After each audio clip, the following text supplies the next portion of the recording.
So you've been born again for 20 years, 30 years, 40, even 50. And you always have your morning devotion. You already know it's 20 minutes for prayers, 20 minutes for worship, and another 20 minutes for reading the Bible, 1 hour. Mary, and you are done. So every morning you wake up and then you like, Holy Spirit have come. Oh, good morning, Holy Spirit. We do 20 minutes, we do 20 minutes, we do 20 minutes. Who says he has to be stereotyped? You know, we are all guilty of this, including myself. Including myself, seriously. You know, we get to this point in our walk with God where we feel like, this is how I used to relate with God. Each time I wake up in the morning, I spend 1 hour praying, you know, gym. And I spend 30 minutes to worship God and then another 30 minutes to read my Bible. Who says it has to be like that? Even us that are human beings, there are days that we want to eat egusi soup. We want to eat obono. We want to eat banga.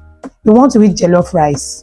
We spice up our life with some little things around us. Husbands and wives, the same thing. In terms of intimacy, it's not stereotyped. So why do we have to stereotype our koinonia with the Holy Spirit? You know, it was until recent that I began to have that understanding that I shouldn't have a stereotyped relationship with the Holy Spirit. When I come out in the morning, I should sit down and ask the Holy Spirit, what do you want? Because he's my lover.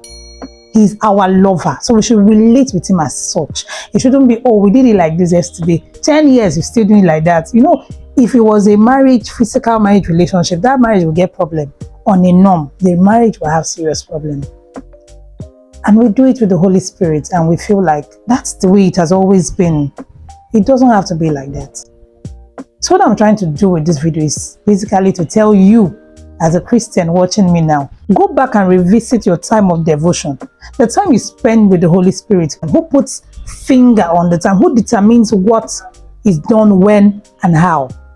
If it's you, then you need to go back and ask the Holy Spirit for forgiveness and ask him, what would you like? There are days that the Holy Spirit might just want to talk to you. There are days that the Holy Spirit just wants you to worship.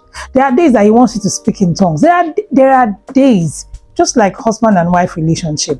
So I'm just trying to bring that to our consciousness. We should desist from stereotyping God. Even we human beings don't like to be stereotyped. So why do we now stereotype God? We don't do it from a wrong place. We do it with the best of intentions. We do it with all the love and all the reverence we have for the Holy Spirit. But we neglect the personality of the Holy Spirit, forgetting that he has needs the way we do, forgetting that he has feelings the way we do. We need to come back to that place where we come to the Holy Spirit and we wake up, or whatever time you have your devotion, I ask the Holy Spirit, I'm here. What would you have me do? Would you like me to sing? Would you like me to dance? What do we do this morning? Let the Holy Spirit be in charge of what happens during your devotion, the timing, what happens, the activities, and how it flows. And when we do that, we'll be able to get the best out of the Holy Spirit. Just like your husband and wife relationship. If you give your spouse what they want, they will give you their best.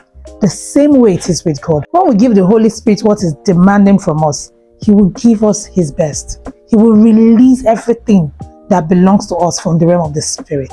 God bless.